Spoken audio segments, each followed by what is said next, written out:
ମୁଁ ଆଜି ଗୋଟେ ନୂଆ କଥା ଆପଣମାନଙ୍କୁ କହିବାକୁ ଯାଉଛି ଯେ ଆମ ସମସ୍ତଙ୍କର ଗୋଟେ ସମସ୍ୟା ହେଇଛି 10 ବର୍ଷ ହେଲାଣି ଯେ ପଲିଥିନ୍ ଚାରିଆଡ଼େ ଭର୍ତ୍ତି ହେଇଯାଉଛି। ଯିଏ ସବୁ ବି ଘର କରୁଛନ୍ତି ଆଉ ମାଟି ଜାଗା ପାଉନାହାନ୍ତି। ଯେତିକି ମାଟି ଜାଗା ପାଉଛନ୍ତି ସେଥିରେ ପଲିଥିନ୍ ହିଁ ଭର୍ତ୍ତି କରିଦେଉଛନ୍ତି।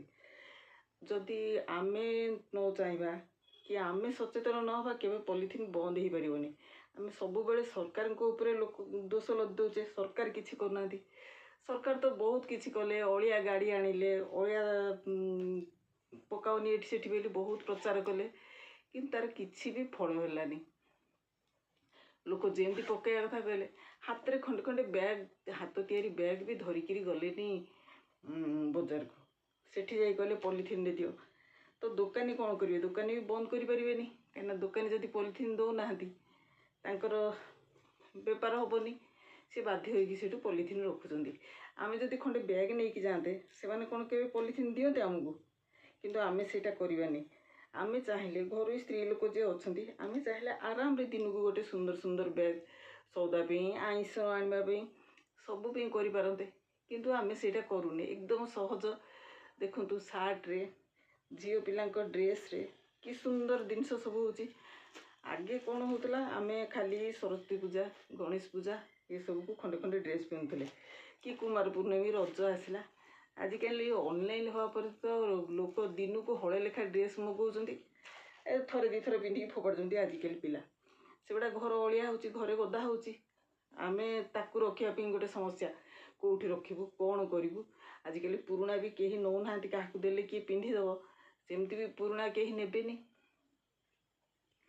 ସେଥିପାଇଁ ଆମେ ଯଦି ଡ୍ରେସ୍ ସବୁରେ ଏମିତି ଖଣ୍ଡେ ଖଣ୍ଡେ ବ୍ୟାଗ୍ କରନ୍ତେ, ଯିଏ ବଜାରକୁ ଗଲା ଖଣ୍ଡେ ବ୍ୟାଗ୍ ତାକୁ ଧରେଇ ଦିଅନ୍ତେ, ତ ସିଏ କ'ଣ ଆଉ ଯାଇକି ସେ ବଜାର ଦୋକାନରେ ପଲିଥିନ୍ ମାଗନ୍ତା? ଦେଖନ୍ତୁ, ମୁଁ କେତେ ବ୍ୟାଗ୍ କରିଛି, ବହୁତ ସୁନ୍ଦର ହେଇଛି ସବୁ। ମୋ ପିଲାମାନଙ୍କୁ, ମୋ ପୁଅ, ବୋଉ, ଝିଅ, ଜ୍ୱାଇଁ, ମୁଁ ସମସ୍ତଙ୍କୁ ହାତ ତିଆରି ବ୍ୟାଗ୍ ଦିଏ। ଏମିତିକି ମୋ ନାତୁଣୀ ବି ଭଲ ପାଏ ମୋ ହାତ ତିଆରି ବ୍ୟାଗ୍ ଧରିକିରି ଯିବାକୁ। ସବୁଠି କହିଦିଏ ଏଇଟା ମୋ ଆଈ କରିଛି। ସମସ୍ତଙ୍କୁ କହିଦେବ ଏଇଟା ମୋ ଆଈ ଘରେ କରିକି ଦେଇଛି। ଆଉ ସେ ସବୁବେଳେ ହାତ ତିଆରି ବ୍ୟାଗ୍ ହିଁ ଧରିବାକୁ ଭଲ ପାଏ। ଆପଣମାନେ ଯଦି ଏତିକି ଚେଷ୍ଟା କରନ୍ତେ, ସମସ୍ତେ ନିୟମ କଲା ପରି ସମସ୍ତେ ଘରେ 2-4 ଖଣ୍ଡ ଲେଖା ବ୍ୟାଗ୍ କରନ୍ତେ, ତ ପଲିଥିନ୍ ସମସ୍ୟା ବହୁତ ପରିମାଣରେ କମିଯାଆନ୍ତା। ଏଇଟା ଗୋଟେ ଦେଖନ୍ତୁ, ସାର୍ଟ, ଏଇଟା ଜିନ୍ସ ପ୍ୟାଣ୍ଟ। ଦେଖିଲେ କେଡ଼େ ସୁନ୍ଦର ବ୍ୟାଗ୍ଟେ ହେଇଛି, ଛୋଟିଆ ବ୍ୟାଗ୍ଟେ।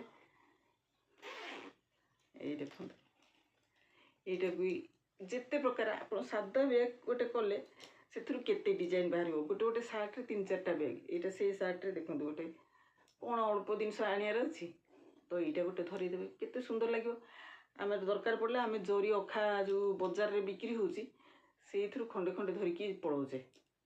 କିନ୍ତୁ ଏଇଟା ଧରିଲେ କେତେ ଭଲ ଲାଗନ୍ତା। ଏଇଟା ଦେଖନ୍ତୁ, ଗୋଟେ ସାର୍ଟ ବୋତାମ ବି ମୁଁ ବାହାର କରିନି, ସେ ଗୋଟେ ଡିଜାଇନ୍ ହେଇକି ରହିଯାଇଛି। ଦେଖନ୍ତୁ କି ସୁନ୍ଦର। ଏଥିରେ କ୍ଷୀର ପ୍ୟାକେଟ୍ଟେ, ବିସ୍କୁଟ୍, ଆପଣ ଯାହା ଏମିତି ଛୋଟ ଛୋଟ ଜିନିଷ 2-4ଟା ବି ଆଣିପାରିବେ। ତ ଏମିତି ମାନେ ନାହିଁ ଯେ ଆମେ ଛୋଟିଆ ଜିନିଷଟା ଆଣିଲେ ବି ଗୋଟେ ବଡ଼ ବ୍ୟାଗ୍ ନେଇକି ଯିବା। ଆମର 4-5ଟା ବ୍ୟାଗ୍ ଏମିତି ଥୁଆ ହେଇଥିବ, ଆମେ ତାକୁ ଆଣିପାରିବା। ଏଇଟା ଗୋଟେ ଝିଅ ପିଲାଙ୍କ ଡ୍ରେସ୍ରେ ହେଇଛି। ଝିଅ ଡ୍ରେସ୍ରେ ତାକୁ ଗୋଟେ କରିଛି, କେତେ ସୁନ୍ଦର ଲାଗୁଛି। ଝିଅ ପିଲାମାନଙ୍କୁ ଏମିତି ଧରେଇ ଦେବେ ସଉଦା ଆଣିଲା ବେଳେ, ତାଙ୍କୁ କ'ଣ ଲାଜ ମାଡ଼ିବ ନା କ'ଣ? ସେ ଜରି ବ୍ୟାଗ୍ ଧରିବାକୁ ଲାଜ କରିବେ, କିନ୍ତୁ ଏମିତି ବ୍ୟାଗ୍ ଖଣ୍ଡେ ହେଲେ ସେ କେବେ ଲାଜ କରିବେନି। ଆହୁରି ବି ଦେଖନ୍ତୁ, ମୁଁ ତ ସବୁବେଳେ ହାତ ତିଆରି ବ୍ୟାଗ୍ ହିଁ ଧରେ, ଏମିତିକି ଭ୍ୟାନିଟି ବ୍ୟାଗ୍ ପରି ବ୍ୟବହାର କରେ ହାତ ତିଆରି ବ୍ୟାଗ୍ ହିଁ। ଏଇଟା ଦେଖନ୍ତୁ, ଗୋଟେ ଛୋଟିଆ ସୁନ୍ଦର ବ୍ୟାଗ୍ଟେ, ଗୋଟେ ଛୋଟ ପିଲାକୁ ଦେଲେ ସେ ଆରାମରେ ତାର ମାର୍କେଟ୍ ଧରିକି ପଳେଇବ।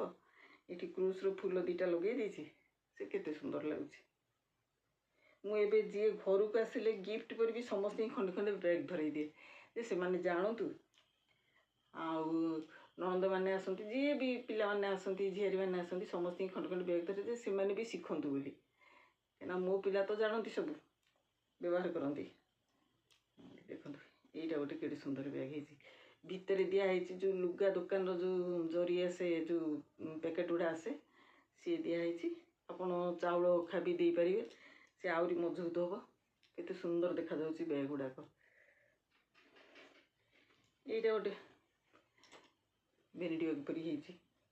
ଇଏ ବି କେମିତି ଲାଗୁଛି।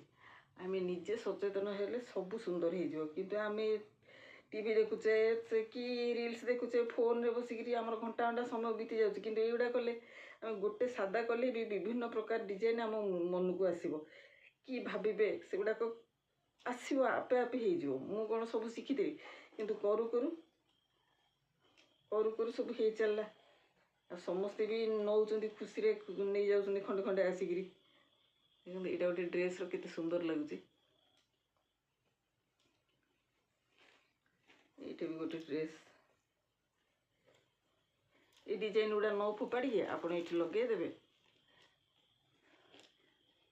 जहाँ जो गोटे गोटे ड्रेस 3-4टा लेखा बैग हम निजक भी केते खुशी लगे मु तैयारी करके दौर मो पिला माने नौचंदी आम किणी आणुचे खंडे खंडे बैग मॉल को जाऊे सेठू 12 टंका 14 टंका देकी बैग आणुचे आम जदि नहीं गले केते सुंदर हाँ मो झील को मुझे 4-5टा बैग करके देती सी मॉल को जिते जाए बहुत बहुत सौदा आने सी से बैग सब आने ताकू भल भी लगे जोरी बैग रे बोहिया अपेक्षा चाउल अखा बैग रे बोहिया अपेक्षा ये बहुत सुंदर लगे कले आपण मैंने भी चेष्टा करूँ देखु केमती लगुच